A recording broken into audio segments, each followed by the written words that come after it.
আসসালামু আলাইকুম বন্ধুরা, কেমন আছেন? আশা করি সবাই ভালো আছেন। আজকে একটা কাস্টমার মোবাইল নিয়ে এসেছে, ভিভো Y71। মোবাইলটাতে প্রবলেম হচ্ছে যে কি চার্জ হচ্ছে না।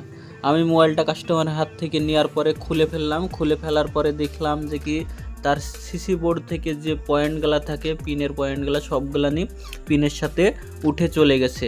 তা আপনারা যারা নতুন কাজ করছেন, মানে মোবাইলের দোকান খুলেছেন, তারা ভিডিওটা সম্পূর্ণ দেখুন।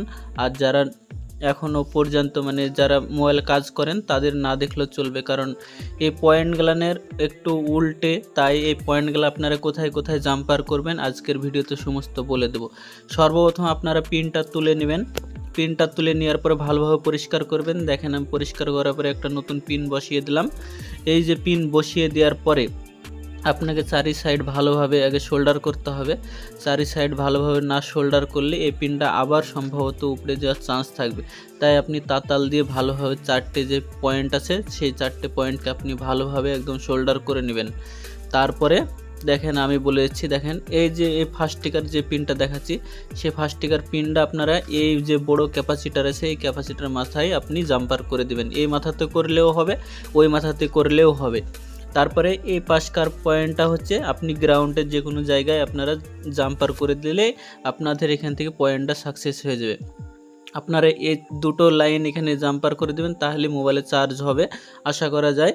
তবে দেখেন এখানে ভালোভাবে শোল্ডার করতে হবে, না হলে এটা খারাপ হয়ে যেতে পারে। আর দেখেন আমি ভালোভাবে শোল্ডার করে দিচ্ছি। তারপর আপনাদেরকে জাম্পার করেও দেখিয়ে দেবো। প্রথমে বলে দিলাম, এখন দেখিয়ে দেবো যে কি আপনারা কোথায় কোথায় জাম্পার করবেন। সর্বপ্রথমকার পিনের যে ক্যাপাসিটার, যে হলুদ ক্যাপাসিটারটা দেখা যাচ্ছে, ওই ক্যাপাসিটার আপনারা জাম্পার করবেন, তাহলে ওখান থেকে ওই লাইনটা চলে যাবে প্লাস পয়েন্ট। ওটা হচ্ছে প্লাস পয়েন্টের লাইন। আর তার পাশে এই পাশেরটা হচ্ছে মাইনাস পয়েন্টে, মানে গ্রাউন্ড। যেখানে ইচ্ছা সেখানে আপনারা এই পয়েন্টটা আপনারা লাগাতে পারেন। তারপর আমি একটা জাম্পার ওয়্যার নেব। জাম্পার ওয়্যারটাকে ডবল রাউন্ডে ঘুরিয়ে আপনার নিলে সব থেকে ভালো হয়। দেখেন আমি এই ক্যাপাসিটারে এই মাথারে জাম্পার করে দিলাম। তারপরে ওই প্লাস পয়েন্টে এদিককার যে মোটা পিনটা আছে সেটাই জাম্পার করে দেবো ভালো মতন, যাতে আমার লাইনটা ঠিক মতন পাস হয়। তারপরে সেম এই পাশকার পিনটাতেও আমি জাম্পার করব। তার জন্য আবার জাম্পার ওয়্যারটা নেওয়ার পরে ভালো মতন এখানে জাম্পার করে দেব এই প্লাস মাইনাস পয়েন্টটায়, মানে গ্রাউন্ড পয়েন্টটায়। তারপরে এখান থেকে আপনারা যে কোনো জায়গায় অবস্থায় এখানে গ্রাউন্ডও লাগাতে পারেন, যে কোনো জায়গায় আপনারা লাগাতে পারেন, তাহলে আপনাদের এখানে তাহলেই হয়ে যাবে। আপনাদের এই লাইন দুটো দিলেই কমপ্লিট হয়ে যাবে। তারপরে আপনারা ভালো করে পরিষ্কার করে আপনারা বোর্ডে ভিডিও চেক করবেন, দেখবেন চার্জ হবে। দেখেন আমার এটা কমপ্লিট হয়ে গেছে।